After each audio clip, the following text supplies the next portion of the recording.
Hey, salut à tous les guistes, ici le TAC, on se trouve aujourd'hui en compagnie de, pas Mickaël, mais de Geoffrey, qui est un abonné qui m'a fait sa decklist croisée déjà, que vous allez voir juste après ça. Et je vais le laisser se présenter et expliquer ses match-ups qu'il a eu tout au long du tournoi. Alors salut à tous, c'est Geoffrey. Alors aujourd'hui j'ai joué Croisédia au TK, Blind Second avec les mecs chevaliers, un Pancratops et une petite surprise que vous allez voir, la pépite, la tech. Pour le coup c'est très surprenant, moi-même joueur Croisédia j'ai été extrêmement surpris. Mais en vrai la liste, sans vouloir me vanter ou quoi, je l'ai travaillée pendant un mois et en vrai franchement elle est, je dirais pas parfaite parce que ça dépend vraiment du style de comment tu joues, etc. Mais selon ma façon de jouer, c'était pour moi la meilleure liste en vrai. Et du coup j'ai fait X4 à la fin des rounds, j'ai drop sur la round 10, du coup j'ai fait jour 2 avec. J'ai gagné contre 2 tours Draco, dont un sans Red Reboot. Ça c'est important, hein. C'est important. J'ai gagné 2 dangers Sonore Dragon, les deux j'ai gagné 2-0. Sec. Avec Croisédia. Avec Croisédia au TK. J'ai gagné contre un joueur fantôme. Bon, en vrai j'étais en X3 à la fin de la première journée, mais ça suffit pour passer en jour 2. Et du coup en 9 j'ai affronté un Salamandre grec que j'ai gagné 2-0 aussi. Et le dernier j'ai perdu contre Altergeist parce que la première, en vrai il avait 3 bonnes mains, donc c'est normal en vrai, on est quand même au CDE, on est plus proche du top, etc. donc c'est normal. Moi j'ai pas brick, mais malheureusement j'ai pas touché Red Reboot. C'est là où on voit un peu la faiblesse du deck avec le manque de draw power, etc. Et la manche 2 j'ai touché Red Reboot, donc je l'ai gagné tranquillement, et la manche 3 pareil je l'ai pas touché. Je me suis pris strike sur Fantasmé aussi. Ça m'a fait très mal, Et sinon sur les matchs que j'ai perdu vraiment sur beaucoup de tech cards en vrai. Par exemple round 2 j'ai joué Sky Striker, j'ai perdu parce qu'il m'a fait 2 infinis éphémères, il m'a H fantasmé. Sur la première manche j'ai perdu, il m'a H fantasmé, la troisième il a fait 2 infinis éphémères, j'ai pas touché Red Reboot. Vraiment pas de bol pour le coup. Donc j'ai perdu à tout. Bon, en vrai ça va, c'était ok, il n'y avait pas de. En vrai tous les adversaires étaient sympas. En vrai venez au CDE, c'est facile de se qualifier. Enfin c'est facile. C'est relatif, hein. Avec sa decklist, il y a moyen de se qualifier. Mais en vrai si on fait beaucoup d'events, avec les records on peut facilement se qualifier, donc il n'y a pas de souci. Les joueurs sont globalement tous très bons, ils sont globalement tous très sympas, ils jouent très bien. Donc mon adversaire avait bien joué, j'ai pas fait d'erreur, il n'a pas fait d'erreur, donc ça s'est déroulé comme ça doit se dérouler. Aussi j'ai perdu contre Orcus à la manche 3 parce qu'il avait Harddraw dans sa main, il avait Eagle Boost. Il jouait avec 3 engage, le token. Et Eagle Boost, il a plus de cible pour engage qu'il a en main, sa brique, du coup il va chercher Eagle Boost, mais cette fois il n'a pas fait engage ni rien, il l'avait direct en main. J'ai fait une petite tech que vous verrez, et en gros il a chain Eagle Boost et j'ai pas pu prendre le monstre. C'est un peu problème. Donc voilà. Et donc très fort quand même. Si j'avais un mot à dire sur la deck profile, franchement c'est surprenant. Donc pour le coup elle était surpris. En vrai, les hommes contre Danger Thunder n'ont même pas pu être à leur mieux en fait. La carte que tu vois, voilà, je n'ai même pas invoqué. Voilà, j'ai pas eu besoin de le faire. Gros board. La magie, la magie, OTK, au revoir. Manche 2. Juste il avait une bonne main, il m'a juste fait Saryuja avec un colosse, qui a joué au TK. C'est la force du deck, hein. C'est ça. Et beaucoup ici. C'est la force du deck, c'est OTK pur et simple en fait, si ça passe c'est terminé quoi, clairement. Voilà c'est ça, c'est un full all-in. Après avec ma version on a un moyen de revenir dans la game même si on n'est pas OTK. Donc vous allez voir avec le deck profile très spicy. Très spicy. Et on va voir ça tout de suite. Salut.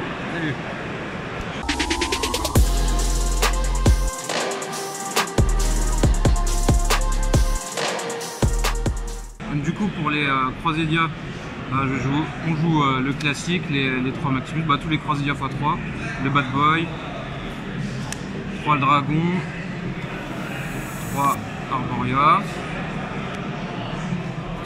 3 Reclusia, 3 Léonis.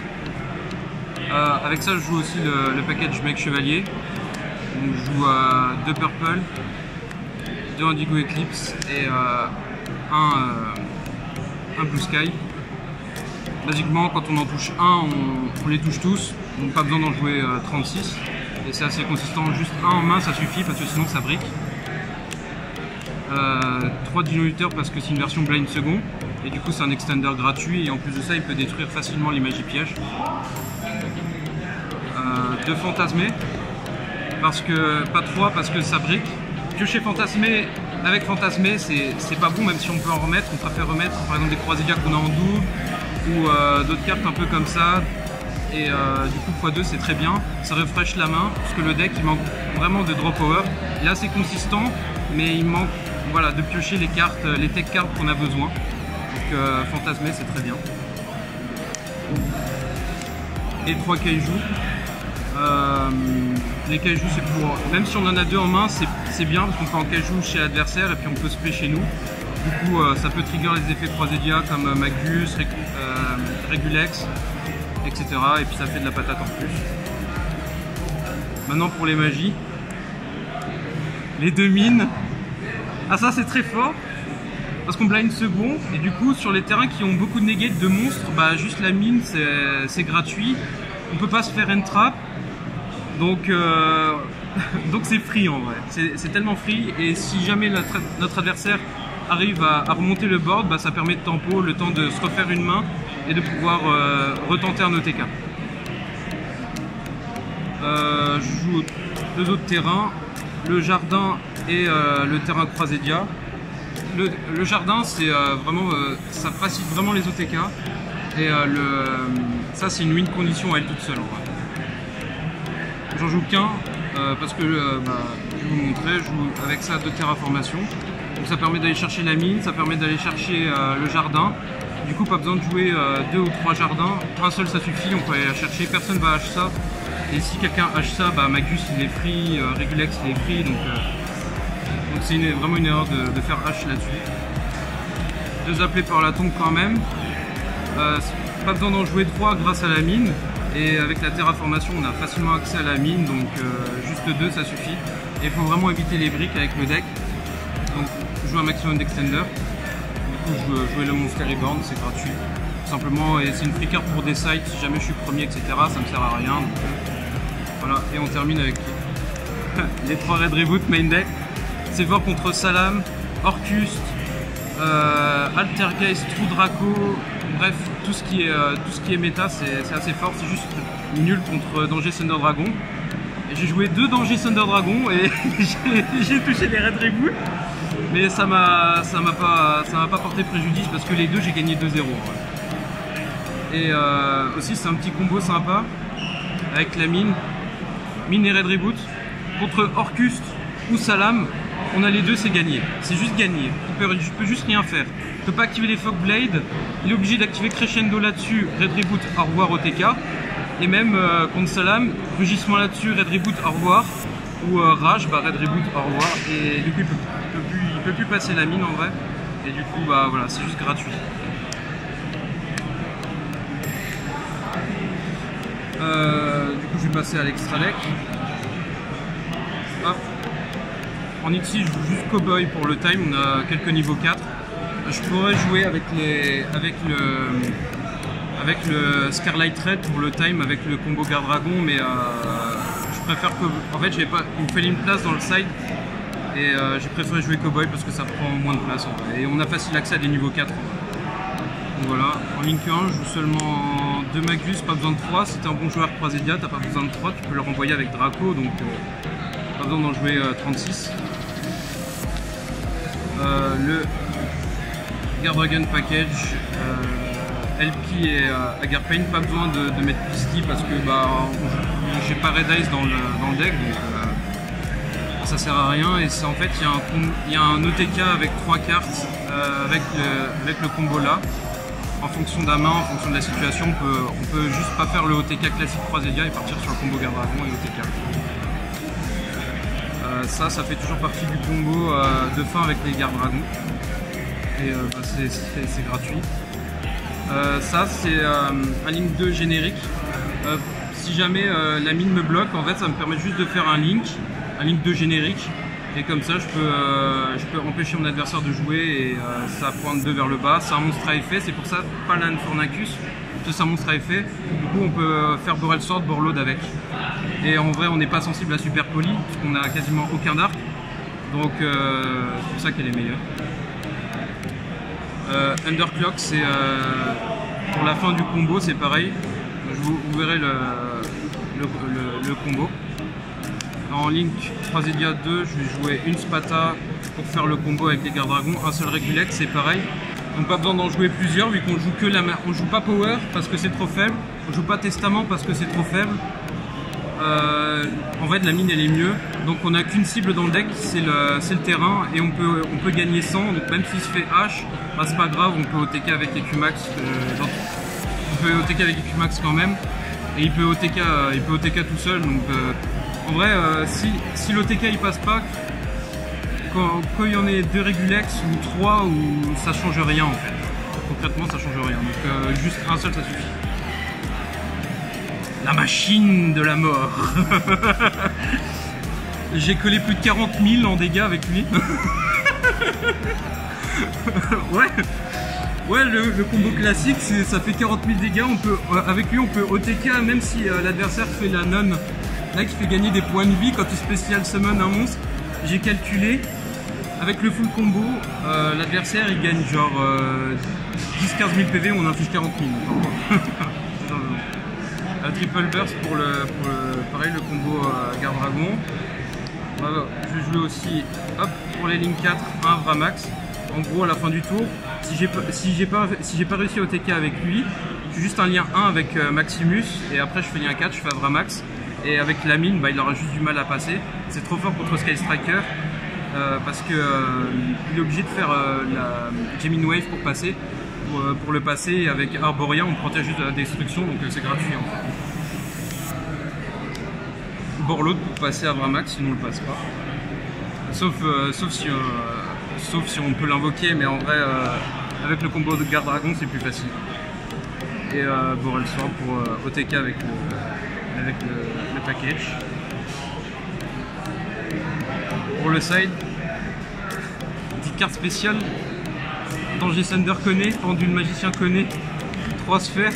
On a besoin de la normale dans le 3Edia, mais avec la mine on peut juste invoquer ça sur le terrain de l'adversaire, activer la mine et passe, il ne pourra jamais nous OTK. Donc, du coup, après c'est à nous, ça revient à nous et là on peut OTK gratuitement. Et en fait le problème c'est que Danger Thunder et Pendule Magicien ça a tellement de negate qu'on ne peut pas le passer. Du coup c'était la seule solution que j'avais en go second pour passer Danger Thunder et Magicien Pendule. Et en vrai j'ai gagné 2-0 contre Danger Thunder 2 fois, mais je l'ai même pas touché en fait. Parce que généralement il me laisse commencer et juste mine et il ne peut rien faire en fait. Mais c'est vraiment en cas où 3 lancers Orcus Danger Thunder Dragon c'est obligatoire. Le 3e appelé parce que c'est fort contre Orcus, même sans les entraps, il fait 5 balles, il cible Dingerso, tu fais appeler dessus et voilà. Donc contre les decks qui jouent vraiment beaucoup de entraps, des versions Salamandre Great où ils jouent 15 entraps, tu peux mettre la 3e. 2 twins, pas 3 parce qu'on a quand même besoin de cartes en main et ça peut sauver des games, surtout contre Sky Striker, mais 2 c'est largement suffisant. Ouais. Ordre impérial gratuit contre Sky Striker.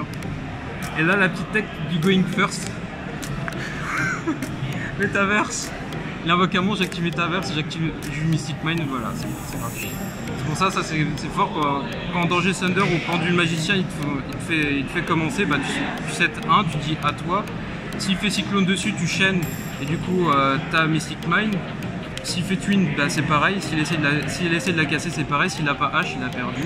Parce que tu fais mine et tu le tues au tour d'après. Ouais.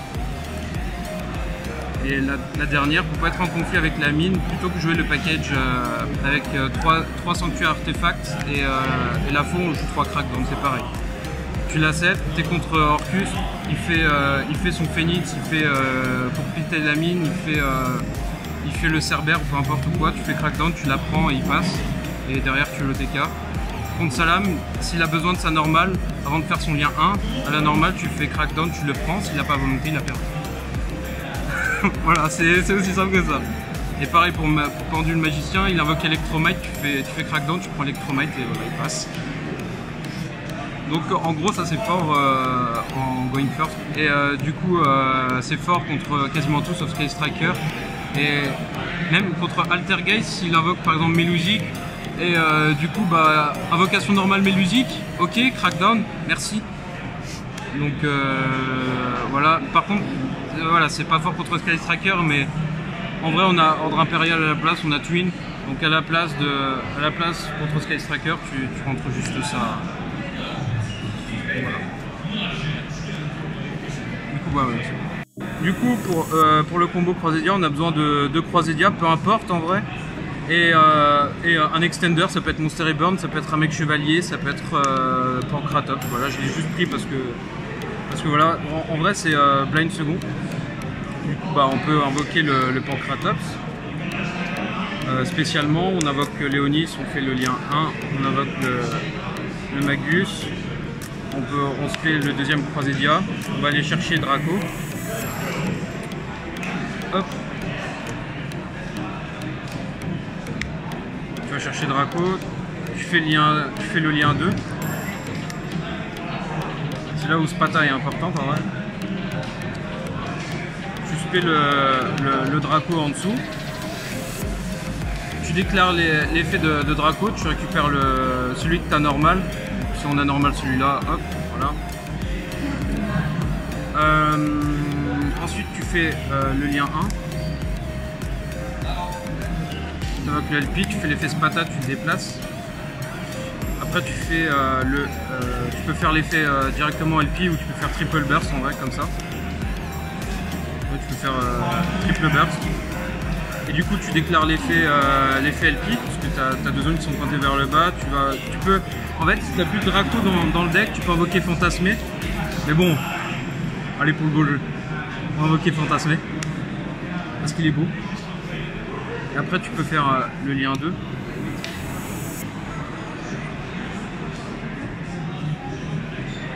Tu fais le tac tac tac, il est où? Agarpain, là. Ici. Du coup tu fais l'effet Agarpain, tu fais Boral Sword. C'est un dragon. Après tu fais lien 2. Donc la sphère. Là tu peux spray le Croisédia ici du coup, t'as normal. Tu fais l'effet de la sphère, tu sélectionnes un monstre adversaire, tu le renvoies en main, donc tu le sacrifies.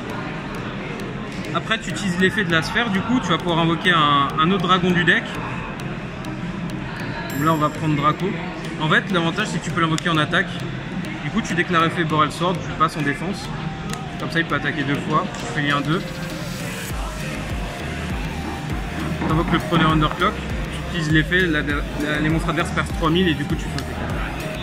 En fait, s'il fait un board avec 3 monstres, tu en renvoies un avec lui, tu en passes un à 0 avec lui, du coup il y en a un autre, s'il a 2000 points d'attaque ou plus, c'est obligatoirement OTK parce que tu tapes, il gagne l'attaque jusqu'à la fin du tour, du coup il passe à 4000, ça fait qu'il prend 3000, il passe à 4000, il n'a plus de monstre, tu tapes à 1000 et 4000 et ça fait gain.